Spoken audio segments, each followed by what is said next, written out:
আসসালামু আলাইকুম। ইয়ামিন থেকে একজন ইহুদি বীর আইছিল ওমরকে হত্যা করার জন্য। এসে মদিনায় একজনকে বলতেছে, ভাই তোমাদের আমির কোথায়? তখন আমার নিজের চিন্তাই বাঁচি না, আমিরের চিন্তা আমি করি না। তো ইহুদি বীর চিন্তা করে মদিনার লোককে পাগল ছাগল নাকি রে। কিছু যাওয়ার পর একজন বলতেছে, তোমাদের প্রেসিডেন্ট উমরের বাড়ি কোন জায়গায়? লোকটা বলতেছে, আমরা এমন একজন প্রেসিডেন্ট পাইছি যে বাড়িতে থাকে না, মাঝে মধ্যে ওই যে গাছ দেখতেছো ওই গাছের ছায়ায় দুপুরবেলা ঘুম পাড়ে। ইহুদির বীর চিন্তা করে এক মারার জন্য আবার 200 উট লাগবে। গাছের ছায়ায় ঘুম পাড়ে, যার বডিগার্ড নাই, র্যাব নাই, পুলিশ নাই, ওয়াক মারা কোনো ব্যাপার হলো? গাছের ডালে বসে আছে ইহুদি বীর তরবারি নিয়ে। কিছুক্ষণ পরে দেখে উদ্ভ্রান্ত পাগলের মতো একটা মানুষ এসে গাছের ছায়ায় নিজের ওই গামছা যেটা থাকে পাড়ে দিয়ে এই ডান হাতখানা বালিশ বানাতে, কোনো বালিশ ঠালিশ নেই, অর্ধ পৃথিবীর খলিফা ডান হাত বালিশ বানায় আল্লাহুম্মা বিইসমিকা আমুতু, মানে দোয়া পড়াও সারা, ঘুম ধরাও সারা। আমাদের একটা মেম্বরের ঘুম হয় না রাত্রেবেলা যদি জুতার শব্দ পায়। বউ কাইসম করছো কেন? মনে হয় র্যাব আছে গো, র্যাব আছে। তো তুমি মেম্বর হয়ে র্যাবের ভয় কে? যে হারে ঘুম মারে খেয়েছি যদি আসে। একটা চেয়ারম্যান ঘুম পাড়তে পারে না, মারিয়া খায়, ধরে কান কি খায়? আর ফাঁকা জায়গায় গাছের ছায়ায় অর্ধ পৃথিবীর খলিফা হযরত ওমর দোয়া পড়াও শেষ, ঘুমটা ধরাও শুরু। ইহুদি বীর গাছ থেকে চিন্তা করে এক মারা কোনো ব্যাপার না, তাহলে 200 উটের কি দরকার? এই মনে করে যেই মাত্র তরবারি বের করে গাছের ডাল থেকে হযরত ওমরের দিকে তাকাইছে, তাকায় দেখে ওমর ফারুক নাই। ওমর ফারুকের দেহের উপর একটা বাঘ, রয়্যাল বেঙ্গল বাংলাদেশের বাঘের চাইতেও বড় বাঘ। ওমর ফারুকের গোটা দেহ আবৃত করে দাঁড়ায় আছে, জোরে গান সুবহানাল্লাহ। ওই বাঘটা ইহুদি বীরের দিকে ঘাড় কাত করে তাকাইছে। ওই বাঘটা ঘাড় কাত করে খালি গাছের দিকে তাকাতে, ওই তো যা শুরু করে দিতে, বুঝলো মারা তো দূরের কথা। একদিকে তরবারি পড়ে গেছে, আর একদিকে ইহুদি বীর পড়ে যায়। পড়ে যাওয়ার পরে খাড়া হয়ে শুরু করছে। খাড়া হয়ে শুরু, বুঝলেন না, ভয়ের ঠেলায় খাড়া হয়ে পেশাব করতেছে। পেশাবের শব্দে হযরত ওমর চেতন বাজে কে রে, আর ওই চোখ বন্ধ করে পেশাবও করতেছে, আর খালি বাক বাক বাক বাক বাক বাক অর্জিকের শুরু হয়ে গেছে। ওমর ফারুক বলে, এই বেদব, আমার মনে হয় তুমি মদিনার মানুষ না, কারণ মদিনার মানুষ কোনোদিন এইভাবে পেশাব করবে না, এভাবে দাঁড়িয়ে পেশাব করবে খ্রিস্টান আর ইহুদি। আগের বাংলাদেশে তারা খাড়া হয়ে পেশাব করে, ওরা মনে করছে কি হুনুরে, কি হুনুরে। কারা কারা খাড়া হয়ে করে আজকে বুঝে না। ওমর ফারুক বলতেছে মদিনার মুসলমান কোনোদিন এভাবে দাঁড়ায় পেশাব করে না, এটা করে হয় ইহুদি না হয় খ্রিস্টান। আপনি বুঝতে পারেন না? এই খাড়া হয়ে পেশাব করেন, যেই যুবকেরা দাঁড়ায় পেশাব করো তোমাদের কত ক্ষতি হয় তোমরা জানো? পেশাব করার পরে ওই পেশাবটা টপ টপ টপ টপ করে পড়বে, ওই জায়গা ভিজে যাবে, ওই জায়গা ভিজে যাওয়ার পরে কত জীবাণু পয়দা হয়। এই জন্য দাঁড়িয়ে পেশাব করা যায়, জোরে কোন যায়। তবে বেকায়দা হলো ইল্লা দিয়ে বেকায়দা 2-1 দিন আপনি করতে পারেন। এমন নাপাক জায়গায় পেশাব করতে গেছেন যেখানে বসা আপনার সমস্যা, ওই জায়গায় হয়তো ঘৃণার দৃষ্টিতে একটাবারের জন্য দাঁড়ায় পেশাব করতে পারেন, কিন্তু এইটা সুন্নত মনে করা যাবে, এটা সুন্নত মনে করা যাবে না। হযরত ওমর বলেন, এই পাগল, বাঘ বাঘ বলে চিৎকার করিস, মদিনাতে কোনো বাঘ নাই, সিংহের অত্যাচারে, সুবহানাল্লাহ খান, মদিনায় সিংহের অত্যাচারে বাঘ পালায় গেছে, তুই বাঘ পাইলি কোথায়? ওমর ফারুক যাকে সিংহ বলতেছে তিনি হলেন হযরত আলী, সাল্লাল্লাহু আলাইহি ওয়াসাল্লাম। আল্লাহ রাসূল বলেছেন আসাদুল্লাহিল গালিব, কেউ বলেছেন আল্লাহর সিংহ, কেউ বলেছেন আল্লাহর বাঘ, সুবহানাল্লাহ কোন। সেই হযরত আলীর ডান হাত ধরছে কে? হযরত আবু বকর। জোরে বলেন কে? আপনি যদি আগে আসতেন তাহলে অনেক আগে আমরা নবীকে দাফন করতে পারতাম, কিন্তু উমরের কারণে আমাদের দ্বারা সম্ভব হচ্ছে না। এমন সময় হযরত ওমর এসে হযরত আলীর বাম হাত ধরেছে। হযরত ওমর এসে হযরত আলীর কোন হাত? বাম হাত ধরে বলতেছে, এই সকল লোকেরা বলতেছে নবী নাকি মরে গেছে। আমার বিশ্বাস হয় না, নবী কোনোদিন মরতে পারে না। আবু বকর রাদিয়াল্লাহর হাত আর ওমর ফারুকের হাত হযরত আলী চেপে ধরে বললেন, আপনারাই তো 1 নম্বর 2 নম্বর, আপনি হচ্ছেন 1 নম্বর, আপনি হচ্ছেন 2 নম্বর। আপনারা যদি বাহিরে গন্ডগোল করেন তাহলে ভিতরের খবর কেন শুনবেন না?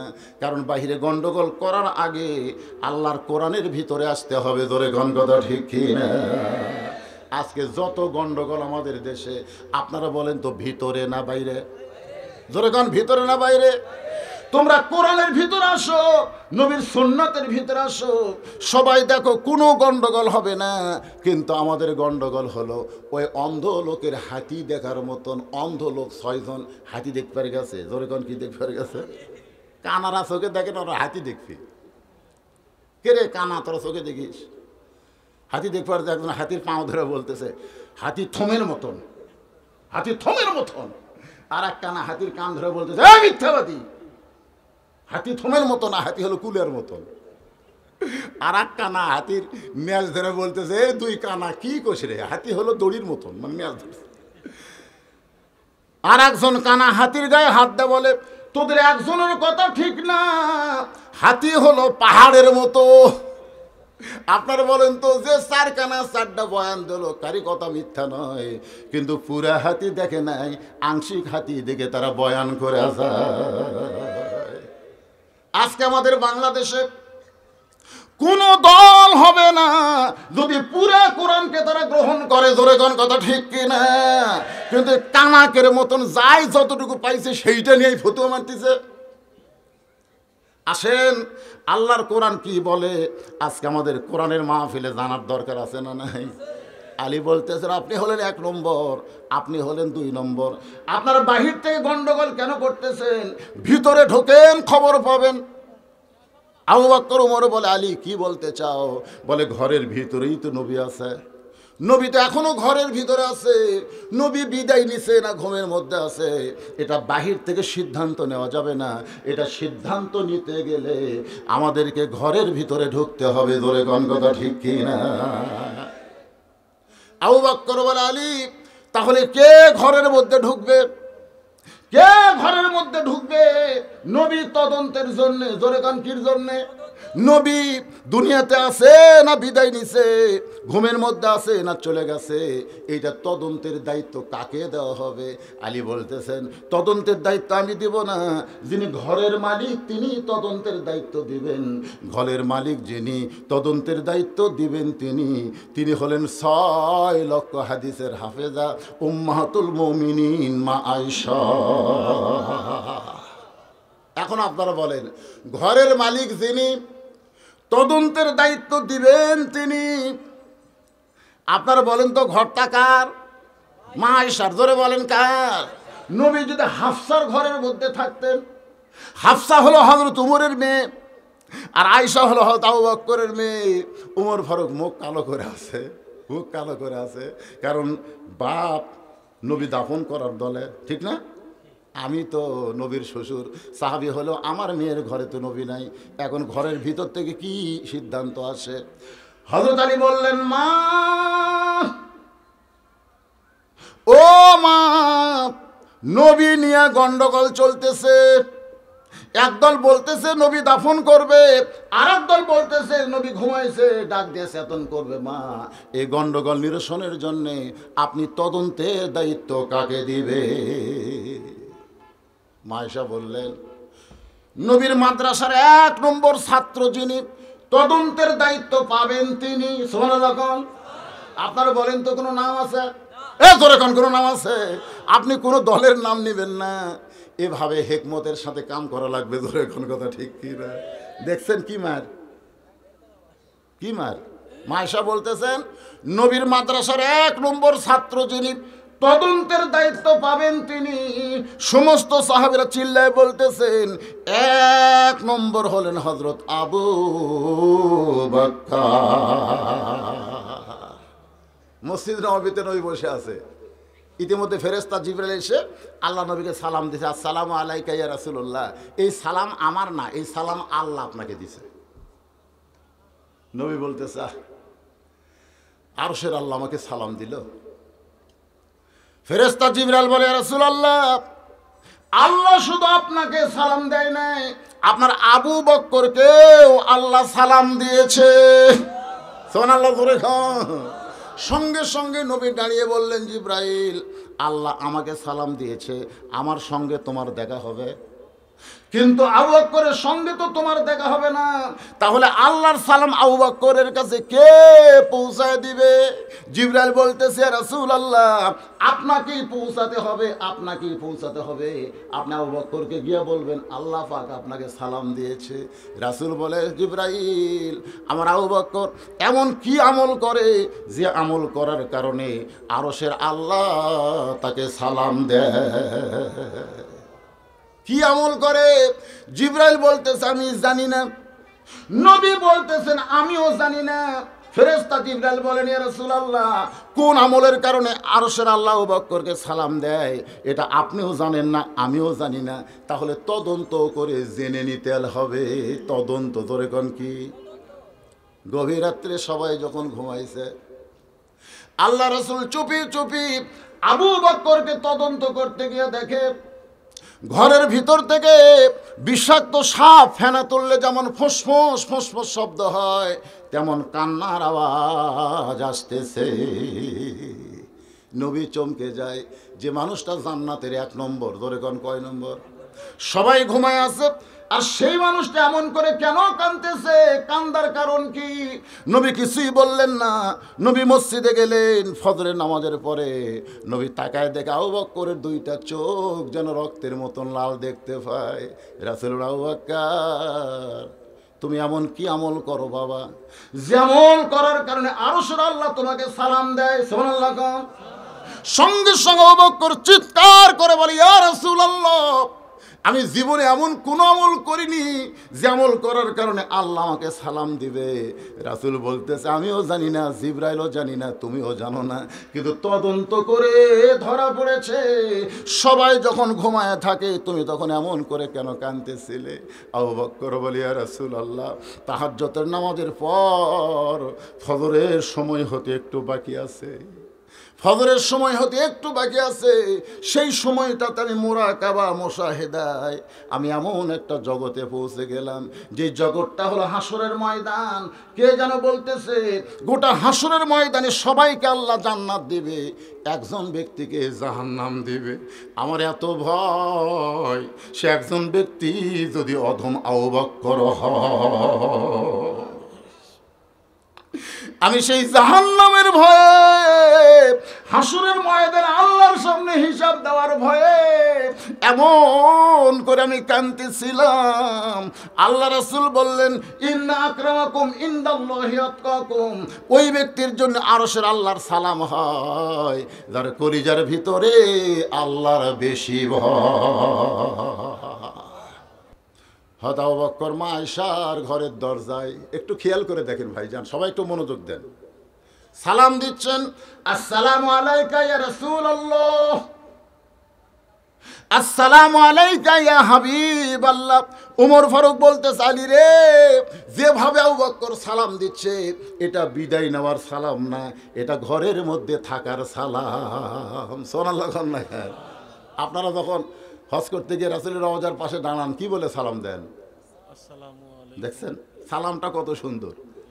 আল্লাহ রাসূল বলেছেন, আসসালামু কবলাল কালাম, আসসালামু কবলাল কালাম। কোনো কথাবার্তা বলার আগে কি দেওয়া লাগবে? কথা কর, জবান খোলা কর। কথাবার্তা বলার আগে কি দেওয়া লাগবে? কেউ যদি বলে, হুজুর আসসালামু আলাইকুম, হবে? কেউ যদি বলে, হাজী সাহেব আসসালামু আলাইকুম, হবে? কেউ যদি বলে, ইয়া নবী আসসালামু আলাইকুম, হবে? তাহলে আমরা বাংলাদেশে অনেকে ইয়া নবী সালাম আলাইকা বলি। আগে নবী বলে পরে সালাম দিলে হবে না, আগে সালাম দিয়া তারপর ইয়া নবী বলা লাগবে। এজন্য হজ করতে যারা যায় তারা সালাম সঠিক দেয়, আসসালামু আলাইকা ইয়া রাসূলুল্লাহ। কি হচ্ছে, সালাম দিবার মন চাচ্ছে না? চাচ্ছে? এ বাবা, তোমরা এতটা বসা করো কে? সমস্যানেরা এতটা বসা করো না, লোকজন বিরক্ত হয়। এটা মারাত্মক কঠিন আলোচনা হচ্ছে, একটু মনোযোগ দিবেন। সবাই বলেন, আসসালামু আলাইকা ইয়া, আসসালামু আলাইকা ইয়া রাসূলুল্লাহ। দেন না কেন সালাম? ফেরেশতা আছে না নাই? আপনার সালাম মদিনায় পৌঁছে দিবে। ওই যে আব্দুল আলিম যে গান গাইছে, মনে বড় আশা ছিল আমি যাব মদিনায়।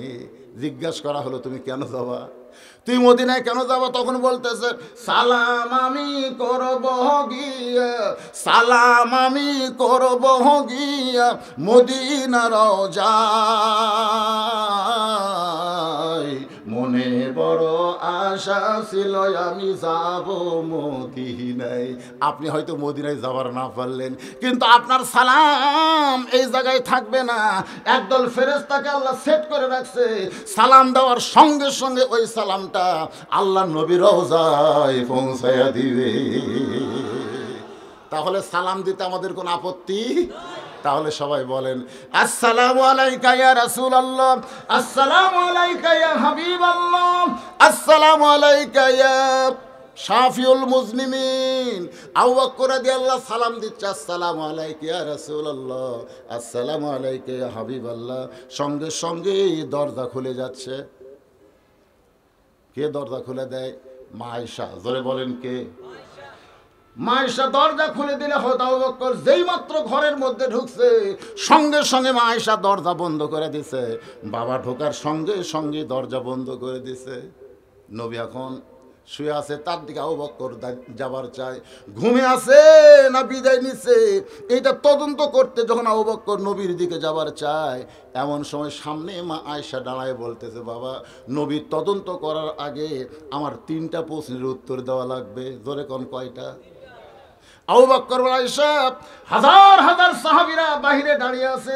নবী তদন্তের রিপোর্ট তারা নিবে, ঘুম থেকে চেতন পাবে না দাফন হবে এইটা জানার জন্যে। এখন আবার তুমি কি প্রশ্ন করবে? আয়েশা বলতেছে, বাবা আমার ঘরের মধ্যে নবী আছে, আপনি আমার ঘরের মধ্যে ঢুকছেন, আমার 3টা প্রশ্নের উত্তর না দিয়ে আপনি সামনে পা বাড়াবেন না। আবু বকর আয়েশা, কি তোমার প্রশ্ন? আয়েশা বলে, 1 নম্বর প্রশ্ন হলো, খুব খেয়াল করবেন, 1 নম্বর প্রশ্ন হলো, আপনি বলতেছেন নবীকে দাফন করব, নবীকে দাফন করব। আপনি কি জানেন, আপনি কি আল্লাহর কোরআন দাফন করতে পারবে? আবু বকর আয়েশা, আল্লাহর কোরআন কোনোদিন দাফন করা যাবে না। আয়েশা বলতেছে, বাবা আপনি হলেন বাহিরের লোক, আমি আয়েশা হলাম ভিতরের লোক। সুবহানাল্লাহ খান। আপনারা খালি নবী চিনেন কিন্তু অন্য কিছুই চিনেন না, কিন্তু আমি আয়েশা শুধু নবী চিনি না, আমার স্বামীকেও আমি চিনি। সুবহানাল্লাহ খান না কেন? আপনি কি আল্লাহর কোরআন দাফন করতে পারবেন? আবু বকর আয়েশা এমন কথা কেন বলো? কোরআন কি কোনোদিন দাফন করা যায়? আয়েশা বলতেছে, তাহলে শুনে নেন, আল্লাহর কোরআনও যেমন, আল্লাহর নবীও তেমন। কোরআন যদি দাফন করা না যায়, আল্লাহর নবীকেও দাফন করা যাবে না। আবু বকর বলতেছে, বুঝেছি, তুই উমরের দল করতেছ। কার দল? আয়েশা বলতেছে, বাবা আমার 2 নম্বর প্রশ্ন হলো, 6 বছর বয়সে আপনি আমাকে কার সঙ্গে বিয়ে দিয়েছেন? মানুষের সঙ্গে না নবীর সঙ্গে? একটু মেহেরবানি করে উত্তর দিবেন। 6 বছর বয়সে আপনি যে আমাকে বিবাহ দিলেন, আমি তখন বিবাহের কিছুই বুঝি না। 6 বছরের বাচ্চারা কি বোঝে? আপনি সেই বাচ্চাকে বিয়ে দিলেন কার সাথে? নবীর সাথে না মানুষের সাথে? কার সাথে? নবীর সাথে। নূরের তৈরি না মাটির তৈরি? আজকে ক্লিয়ার হয়ে যাবে, অসুবিধা নেই ভাইজান। খালি না বুঝে ফতুয়াবাজি করা যাবে না। সব জায়গায় ফতুয়া চলে না। চলে? কেউ যদি এক ছেলেকে বলে তুই যাক বাপ বাপ করে ডাকিস, এটা তোর বাপ কে রে? তখন বলতেছে, আমি তো মার কাছে এটাই পাইছি। থেকে যা তোর মায়ের কাছে ফতুয়া চা, এটা তোর বাপ কেমনে হলো? ওই বাড়ির যে বলতেছে, মা যাকে আমি আব্বা আব্বা করে ডাকি, এটা কি আমার আসলেই বাপ? মা কয়, কে রে শয়তান, এই ধোকা তো কে দিল? ধোকা টোকা কিছু না, এটা যদি আমার বাপ হয় তো দলিল দাও। এটা আমার বাপ কেমনে হলো ফতুয়া দাও। মা কান্দের বলে শয়তান, তুই শয়তান হয়ে গেছিস, সব ব্যাপারে ফতুয়া চাওয়া যায় নাই, মন চাইলে ডাক, না চাইলে ডাকিস না। জোরে কর কথা ঠিক কি না? আমরা সব ব্যাপারে ফতুয়া চাই, কিন্তু সব ব্যাপারে ফতুয়া চাইলে হবে কি? কোন সব ব্যাপারে ফতুয়া চাওয়া যাবে? এ কথা কর না কেন? একজন বলতে হুজুর এক বক্তা বাস করছে, হযরত আবু হানিফা রাহমাতুল্লাহ আলাইহি এশার নামাজ দিয়ে 40 বছর ফজরের নামাজ পড়ছে, ওযু দিয়ে, এশার ওযু দিয়া 40 বছর ফজরের নামাজ পড়ছে। তা আবু হানিফার কি বউ ছিল না হুজুর? তাহলে স্বামী স্ত্রী যখন সহবাস করছে তখন ওযু আছিল, মানে ওই ব্যাঘাতেরা শুনছে, ব্যাঘা হয়ে বুঝবে।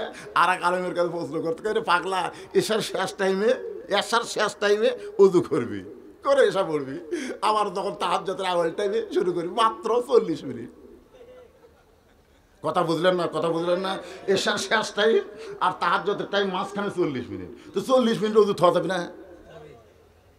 উনি বুঝিছে যে এশার আউয়াল টাইম আর তাহাজ্জুদের শেষ টাইম, পাগলা তা না।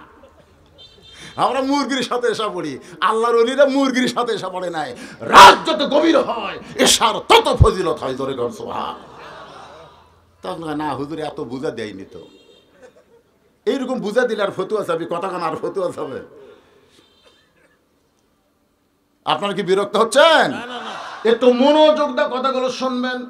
আয়েশা বলতেছে, বাবা আমার 3 নম্বর প্রশ্ন হলো, 6 বছর বয়সে যে আপনি আমাকে বিয়ে দিয়েছেন, এটা আমার জন্য দিছেন না আপনার জন্য দিছেন? এই 3টা প্রশ্নের উত্তর দিয়ে আপনি নবী তদন্ত করবেন, নসেদ নবী তদন্ত করতে আমি দিব না। মা আয়েশা কিন্তু এখন আর আবু বকরের মেয়ে নাই, নবীর বউ হওয়ার কারণে আবু বকরের মা হয়ে গেছে। জোরে কোন কি হয়ে গেছে? কারণ নবীর বিবিরা আমাদের কি?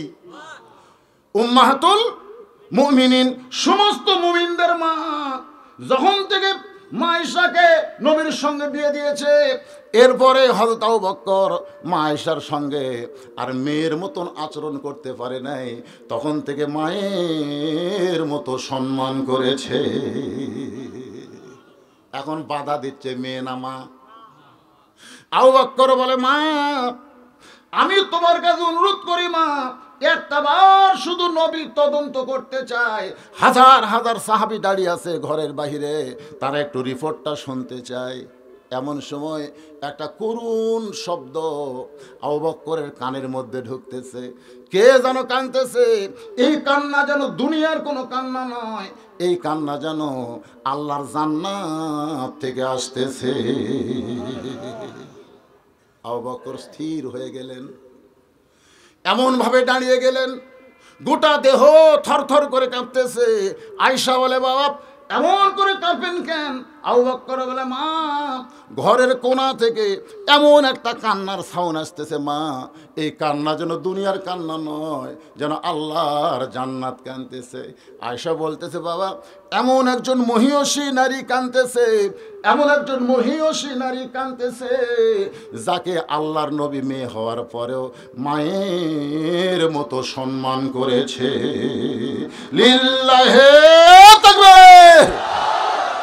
মা আয়েশা বলতেছে, এমন একজন মহিয়সী নারী কাঁদতেছে, যে নবীর মেয়ে হওয়ার পরেও নবী তাকে মায়ের মতন সম্মান করেছে। আপনার বলেন তো নবীর সেই মেয়ের নাম কি? আরো ধরে খান। ফাতেমা। নবীর 3টা বিবি নবীর কাছে বসে গল্প করতেছে। নবী যখন বয়েকের সঙ্গে গল্প করে তখন কিন্তু নবী হিসাবে গল্প করে না, স্বামী হিসাবে করে। জোরে কোন কি হিসাবে করে? স্বামী হিসাবে করে। আমি একদিন বসে বইয়ের সাথে গল্প করতেছি, আমার গালত একটা মশা পড়ছে, বুঝলেন তো খেয়াল করিনি, মশা কামড় না দিলে তোর বোঝা যাবে না।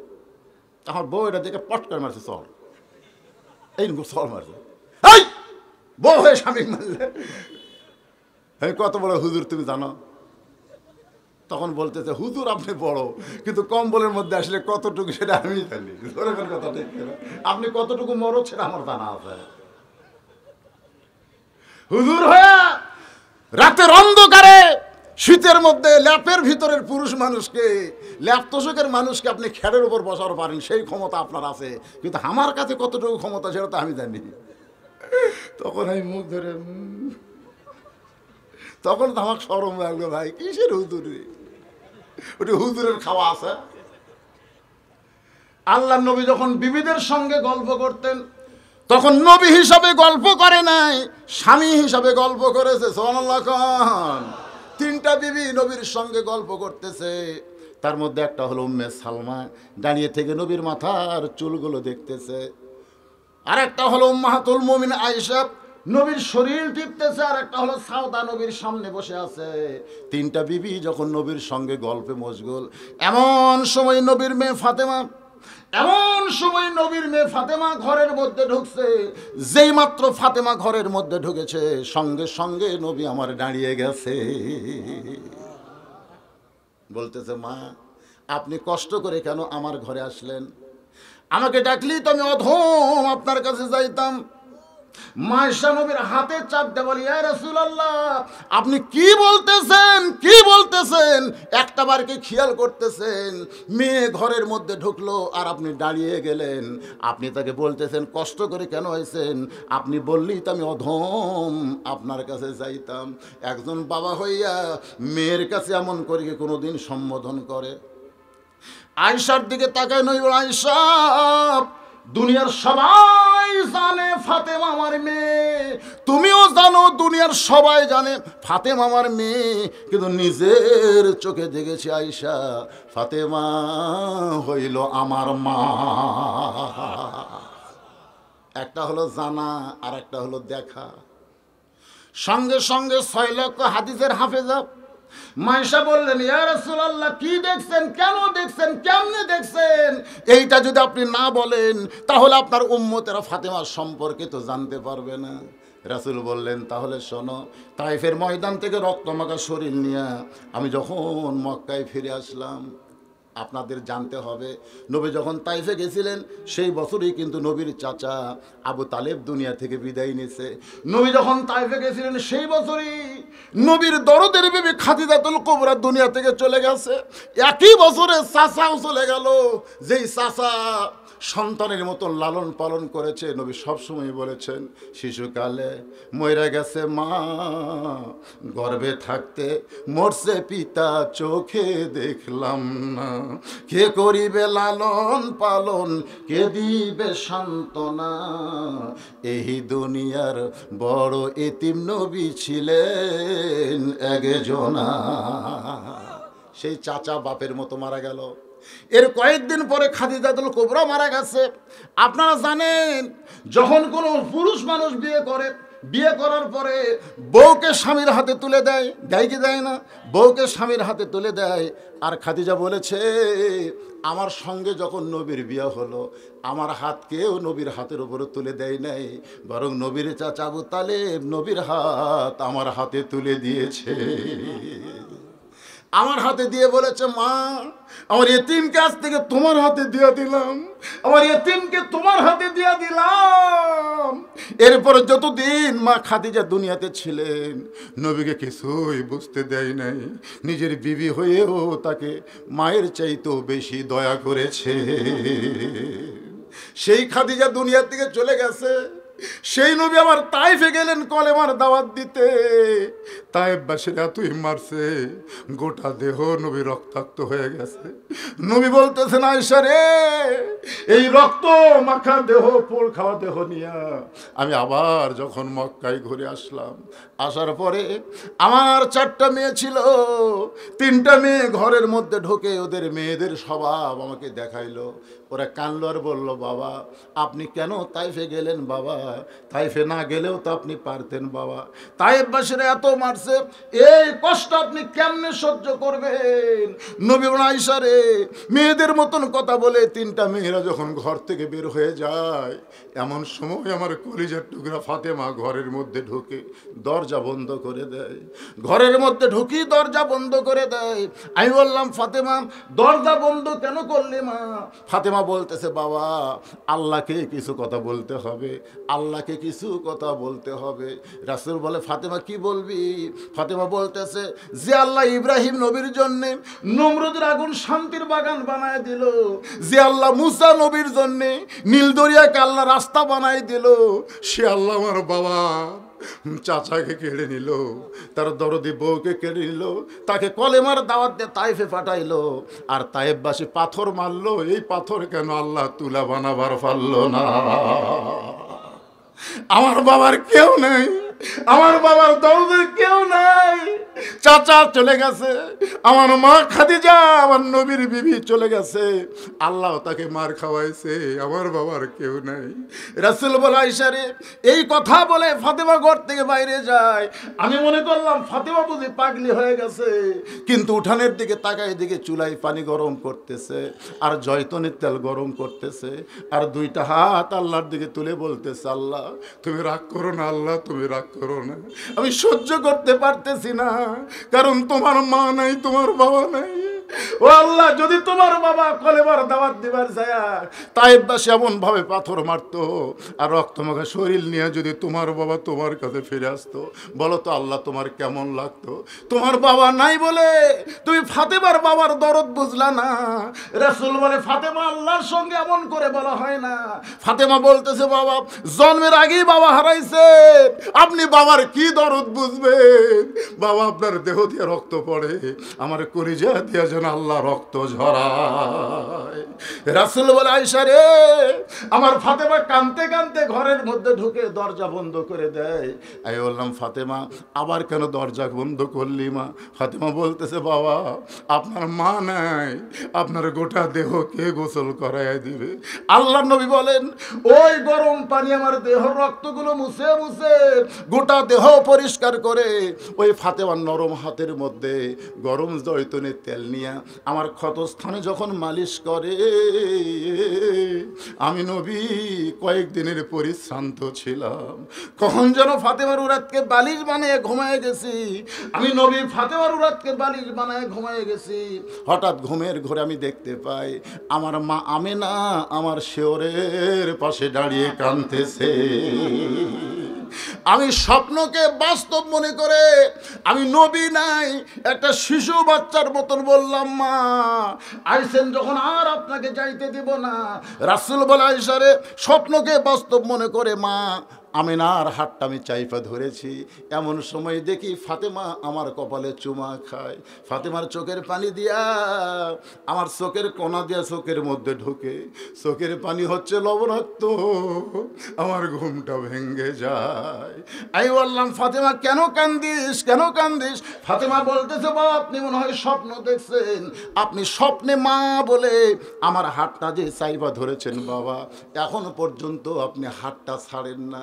রাসূল বলে, ফাতেমা স্বপ্নে মা বলে যদি তোর হাতটা চাইবা ধরি মা, তাহলে তুই শুনে নে, তুই শুনে নে, তুই শুধু আমার মেয়ে না, তোর চেহারায় রয়েছে আমার মা আমেনা। আয়েশা বলতেছে, সেই মহিয়সী নারী নবীর মেয়ে হওয়ার পরেও নবী তাকে মা বলে সম্মান করেছে, সে মেয়েটা ঘরের কোনায় বসে বসে কাঁদতেছে। আবু বকর বলে, আয়েশা আমি নবীর তদন্ত করতে চাই, আমি কি নবীর কাছে যাইতে পারবো না? উম্মাহাতুল মুমিনিন আয়েশা বললেন, ও ফাতেমা, আমার বাবা নবীকে তদন্ত করতে চায়, ঘুমের মধ্যে আছে না বিদায় নিয়েছে, তুমি একটু সরে যাও মা, কারণ তুমিও আমার বাবার কাছে পর্দা। জোরে কর না সুবহানাল্লাহ। দেখছেন, 1 নম্বর সাহাবী, তার কাছেও পর্দা। আর আমাকে পীরের কাছে মুরিদের বইয়ের নাকি পর্দা লাগে না। আমি আপনাদের অনুরোধ করব, মেয়ে মানুষ কোনোদিন মুরিদ নেবে না, মেয়ে মানুষ কোনোদিন মুরিদ নেবে না। স্বামী মুরিদ নিবে, ওই মুরিদের তালকিন এসে তার বউকে দিবে। আমার কথা বুঝলেন? খবরদার, কোনো আস্তানায় কোনো মেয়েরা যেন যাবার না পারে।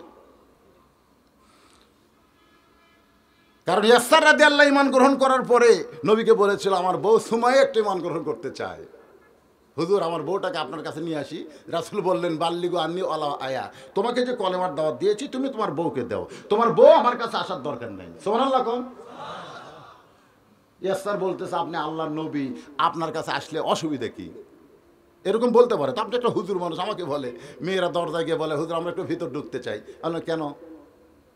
বলে আপনার সাথে একটু কথা বলবো, একটু দেখা সাক্ষাৎ করে দোয়া নিব। আমি বললাম না আমার ভিতরে ঢোকা যাবে না। বলছে না আপনি তো হুজুর মানুষ, ঢুকলে কি? তখন আমি বললাম মা আমি খালি হুজুর না মা, আমি 3টা মেয়ের বাপ। তোমরা কি মনে করছো সবসময় আমি হুজুর? আপনারা কারণ সবসময় যদি হুজুর হই তো 3 মেয়ের বাপ কেমনে হলো? তা আমি সবসময় হুজুর না মা। সুন্দরী মেয়ে দেখলে আমার ভিতরে লোভ হয় মা। তখন যাচ্ছে আর এক মেয়ে বলতেছে হুজুরেরাও লুচ্চে রে।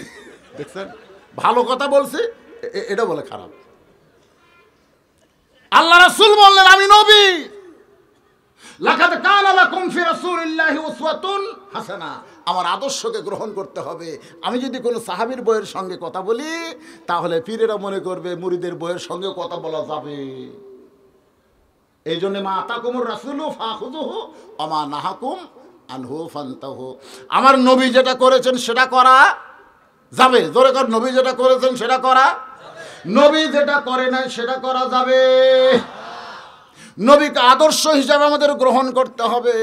একটু মনোযোগ দিয়ে শোনেন। মা ফাতেমা যখন অন্য ঘরে চলে যায়, এমন সময় অত্যন্ত গুরুত্বপূর্ণ বিষয়, মনোযোগ দিচ্ছেন না অন্যদিকে খেয়াল করছেন, শেষে উল্টে বুঝবেন। এমন সময় মা ঈশার প্রশ্নের উত্তর না দিয়ে হযরত আবু বকর নবীকে তদন্ত করতে গেলেন। গিয়া দেখেন নবীর মাথার কাছে হোসাইন আর পায়ের কাছে হাসান দাঁড়িয়ে আছে।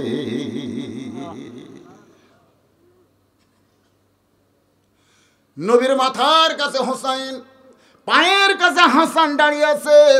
যেই মাত্র হযরত আবু বকরকে দেখেছে, 2 ভাই দৌড়ে এসে 2 হাত চেপে ধরে বলতেছে ওগো আল্লাহর নবীর সাহাবী, আমরা নানার কাছে শুনেছি আপনার অনেক কথা। সুবহানাল্লাহ। হাসান হোসেন যখন দুষ্টামি করতো না, ছেলেরা নাতিরা যখন দুষ্টামি করে তখন নবী বলতেছেন এই হাসান শোন শোন শোন, তো কি নানা তোদেরকে এক মহামানবের গল্প শোনাবো, শুনবি? হাসান হোসেন বলে সেই মহামানবকে? আল্লাহ নবী বলেন তার নাম হলো আবু বকর। শুনবি গল্প? বলে কি গল্প নানা? বলে কয়েক মাস আগে বলেছিলাম একদিন গভীর রাত্রে মক্কা ছেড়ে মদিনায় হিজরত করা লাগবে, আমি তোমাকে সঙ্গে করে মদিনায় যাব। হাসান হোসেন শোনো, কয়েক মাস পরে একদিন গভীর রাত্রে আমি সেই মহামানবের দরজায় আস্তে করে ঠোকা মারছি, সঙ্গে সঙ্গে দরজা খুলে গেছে। হাসান হোসেন বলে নানা কেমনে কেমনে তুমি দরজায় ঠোকা মারলো, দরজা খুলে দিল? নবী চুমু দে বলে হাসান হোসেন রে, আমি যে 6 মাস আগে বলেছিলাম সেই দিন থেকে মহামানব ঘুমাই নাই, দরজার কাছে আমার জন্য দাঁড়িয়ে থেকেছে। নবী তার নাতিদেরকে তার সাহাবী আবু বকরের জীবনে শোনাই, আর আপনাকে নাতি করে কি শুনেন? ভাই কি শুনেন? নাতিও মাশাআল্লাহ হয়েছে। যখন পেশাব লাগে তখন মা দেখতেছে এই পেশাব নামটা তো ওল্ড মডেল হয়ে গেছে, এখন ডিজিটাল বাংলাদেশ।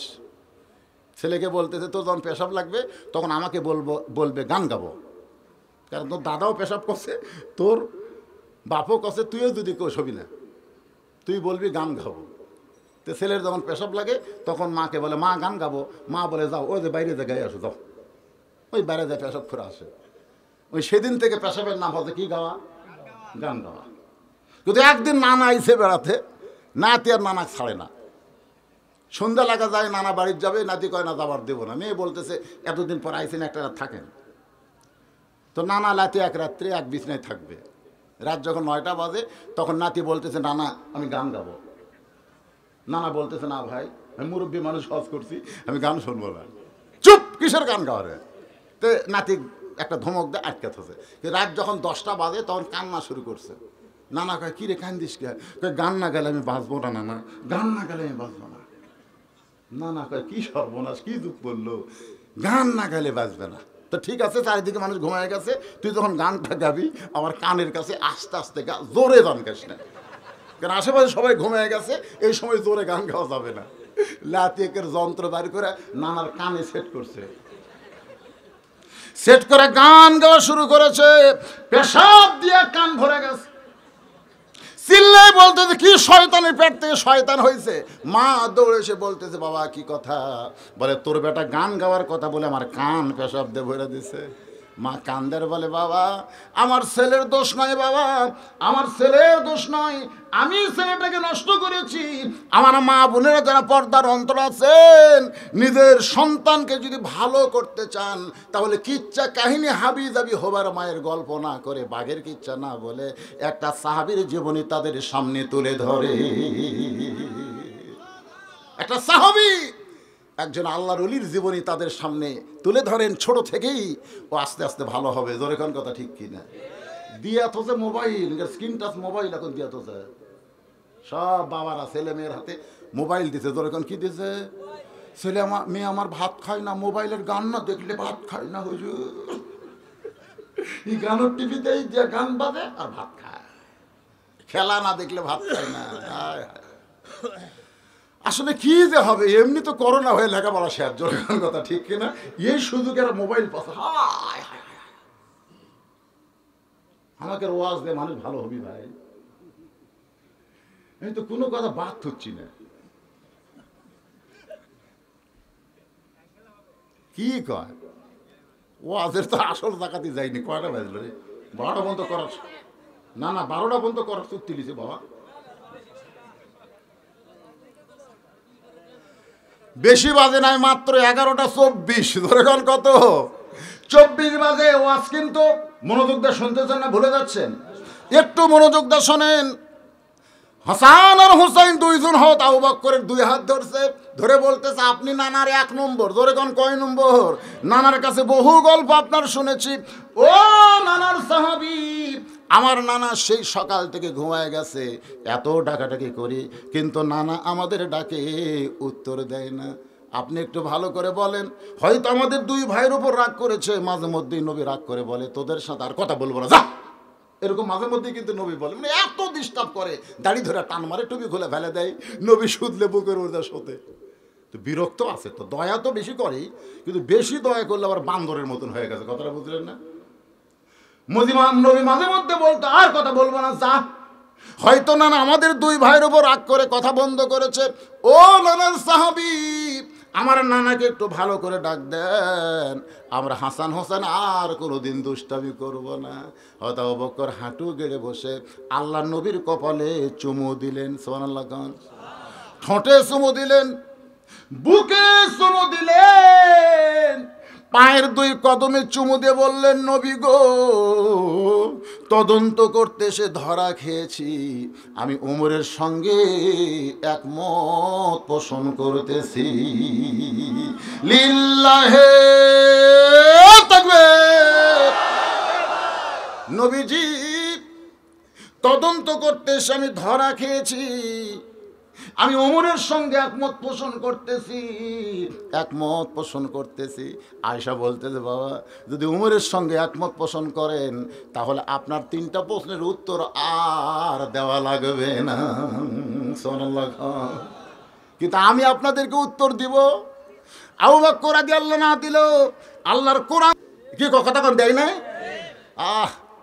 6 বছর বয়সে নবী ছোট ছোট বাচ্চাদের সঙ্গে খেলা করতে গেছিল। খেলা করতে গিয়ে বিকেলবেলা সন্ধ্যা হয়ে গেছে, সমস্ত সন্তানের বাপেরা কিন্তু সন্তানদের নিয়ে আইছে, কিন্তু আল্লাহর নবীকে কেউ নিবার যায় নাই। 6 বছরের নবী আমার বাবা বাবা বলে কাঁদতেছে। ওই রাস্তা দিয়ে আবু জেহেল আসতেছে উট নিয়ে, ছোট বাচ্চার কান্না শুনে উটটাকে থামায় দিয়ে আবু জেহেল নবীকে বুকের মধ্যে নিয়ে উটের পিঠে করে দাদার কাছে পৌঁছায়া দিছে। সুবহানাল্লাহ। কন্যা এই জন্যই তো যে আবু জেহেল নবীকে বুকের মধ্যে নিয়ে উটের পিঠে করে দাদার কাছে পৌঁছায় দিছে, এই ঋণ পরিশোধ করার জন্য নবী 400 বার আবু জেহেলের বাড়িতে কলেমার দাওয়াত নিয়ে গেছে। সুবহানাল্লাহ। যে আমাকে বুকে ধরে তুলেছে সেই মানুষটা জাহান্নামে যাক, এটা নবী চাইনি বলে কতবার গেছে? 400 বার গেছে। একটু মনোযোগ দিয়ে শোনেন। হযরত আবু বকর বললেন উমর ফারুকের সঙ্গে আমি একমত। এই বলে ঘরের দরজা খুললেন, সমস্ত সাহাবী তাকায় দেখে হাসান হোসাইন আবু বকরের 2টা হাত ধরে আছে। সাহাবীরা বলেন আবু বকর ভাই তদন্তের রিপোর্ট কি আমরা জানতে চাই। আবু বকর বললেন, আলী যেখানে আছে সেখানে আমি তদন্তের রিপোর্ট দেব না। হযরত আলী বলতেছে, তদন্ত করলেন আপনি আর রিপোর্ট দেব আমি, এইটা কেমন বিচার? আবু বকর বলে, আলী রে, তোমার দুইটা ছেলে আমার দুই হাত ধরে আছে, এদের সামনে আমি রিপোর্ট দিবার পারবো না। আবু বকর কিন্তু বলেছে, হাসান হোসাইন যতদিন নানা নানা বলে কানবে, খবরদার নবীর রওজা তোমরা এই দুই ধনক দেখে দিবা না। আর কান্দুক, কিন্তু নবীর রওজা দেখায় দিবা না। কারণ এরা দুই ভাই যদি নবীর রওজার পাশে নানা নানা বলে চিৎকার করে কান্দে, আমি আবু বকর বলতেছি হায়াতুন নবীর ঘুম ভেঙ্গে যাবে। আবু বকর বললেন, আলী তদন্তের রিপোর্ট দিবে, আমি এই দুইজনকে একটু সামলাতে হবে।